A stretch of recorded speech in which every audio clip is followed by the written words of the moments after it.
90,000 টাকা পাবো, তোরে আমি দিয়ে দেবো।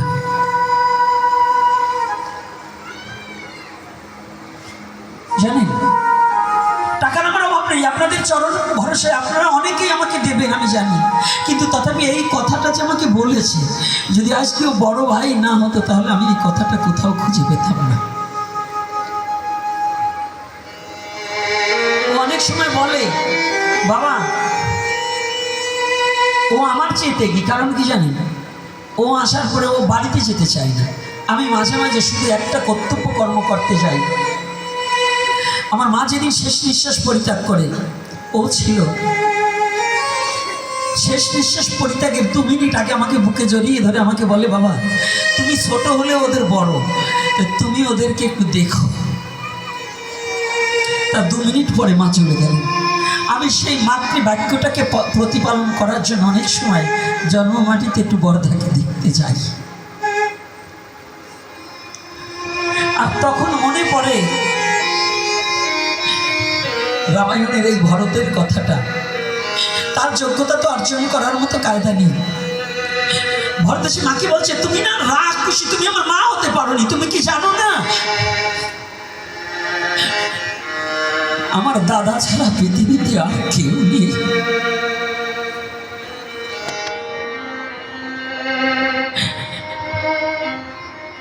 তুমি জেনে যাও, শুনে যাও, পুত্র মারা গেলে পুত্র পাওয়া যায়, আর একটা পুত্রকে জন্ম দেওয়া যায়।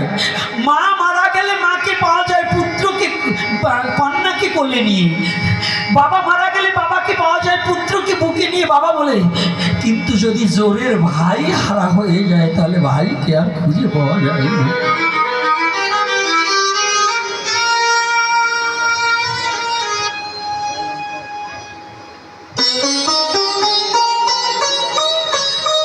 ভাই হারা হলে ভাইকে আর ফিরে পাওয়া যায় না। ভরত তার প্রত্যক্ষ প্রমাণ, ভ্রাতৃত্ব প্রেম কিভাবে প্রতিষ্ঠা করতে হয় এই বিশ্ব জগতে সেটা ভরত প্রমাণ করিয়ে দিলেন রামায়ণে। কই কই বলছি আমি তো তোমার জন্য সব করছি। না না, তুমি যদি আমার সুখ চাইতে তাহলে আমার দাদাকে তুমি বনবাসে দাঁড়াতে পারতে না। কোন পথ দিয়ে গেছে তুমি বলে দাও। জানো না, আমি আমার রাম ছাড়া বাঁচতে পারবো না। আমি রাম ছাড়া আমার জীবনে বেঁচে থাকার কোনো লাভ নেই। দাদা দাদা, তুমি যেও না, একটিবার ফিরে এসো।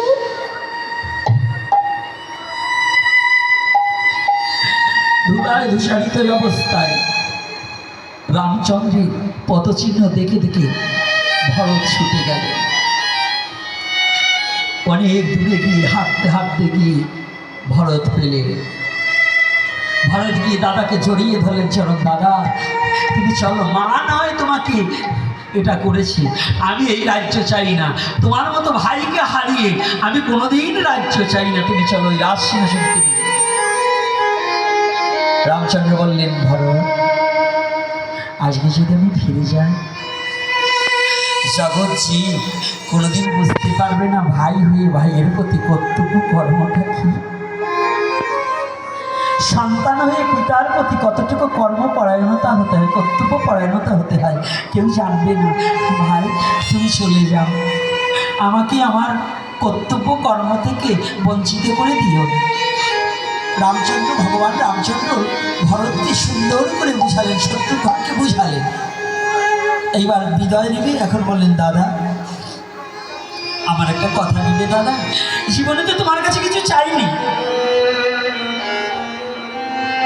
আজকে একটা ক্ষুদ্র একটা জিনিস তোমার কাছে ক্ষুদ্র, কিন্তু আমার কাছে অনেক বৃহত্তম হবে। তুমি একটিবার আমার কথাটা রাখবে দাদা? হ্যাঁ, তুমি ভাই হয়ে চাইলে বলো, এই বনবাসী ভাইয়ের আর কি আছে? এই বনবাসী ভাইয়ের আর কি আছে, আর কি দেব? তবে তুমি যখন চেয়েছ আমি দেবো, বলো দাদা। জগতে আর কিছু চাই না, তোমার ওই চরণের খড়ম দুখান আমাকে দিয়ে যাও। তোমার এই ভাই, অবাধ্য ভাই, এই চরণের খড়ম দুখানা দেখি